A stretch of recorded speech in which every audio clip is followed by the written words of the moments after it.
entregó Palas, por ser recién nacido, 2 gotas de la sangre de la Gorgona. ¿Y qué poder tienen contra la naturaleza humana? La una es mortal, la otra cura las enfermedades. Una de las enseñanzas que podemos extraer de este antiguo mito consiste en darnos cuenta de que la violencia, como la sangre de la Gorgona, es un fenómeno contradictorio o multifacético sobre el que es difícil dar definiciones o hacer juicios sumarios, ya que tiene el poder de dar o de quitar la vida. Para lograr un poco de claridad al respecto, es recomendable recordar el origen etimológico de la palabra violencia. Esta viene de 2 palabras latinas, vis, que significa fuerza, y lentus, que significa continuo. Se trata de un uso de la fuerza de manera continuada. Según Aristóteles, cuando este uso o aplicación de la fuerza es de origen natural, no podemos hablar de violencia, pero si su origen no es natural, sino que es producto de la voluntad humana, entonces sí podemos hablar de actos violentos. Aunque esta definición nos ayuda a distinguir algunos casos, no basta como criterio para distinguir entre actos violentos y no violentos.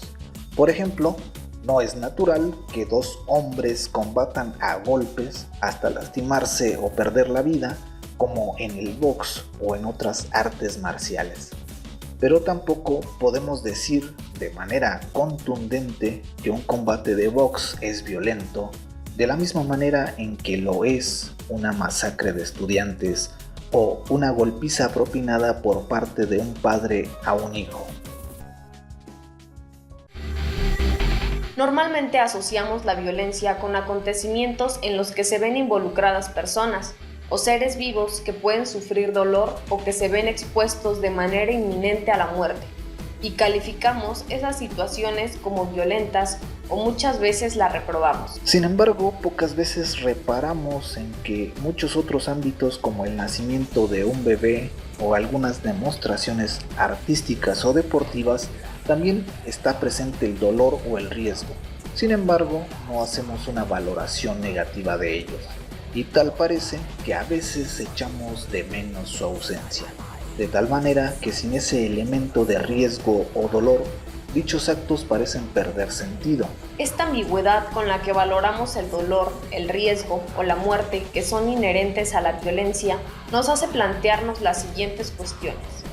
¿Hay una violencia mala e innecesaria y una violencia buena y necesaria? De ser así, ¿cómo podemos distinguir una de otra? Al parecer, las diferentes manifestaciones de la violencia nos niegan la posibilidad de referirnos a ella de una manera unívoca y nos obliga a definir de manera precisa en cada caso o en cada uso de ese concepto. Si la violencia bien puede ser caracterizada como fuerza, entonces tendremos que decir que esa fuerza, por sí misma, no es ni mala ni buena, ya que su carácter moral depende no de su existencia misma, sino del uso o aplicación que se le pueda dar. En ese sentido, es que se puede hablar de usos positivos de la violencia, como el que hace de ella los hombres que empuñan las armas para lograr su libertad, o como el que hace una mujer que se defiende de los abusos de un hombre, y de usos negativos, como el que se necesita para esclavizar a un pueblo o para someter a una persona y obligarla a hacer algo que no desea.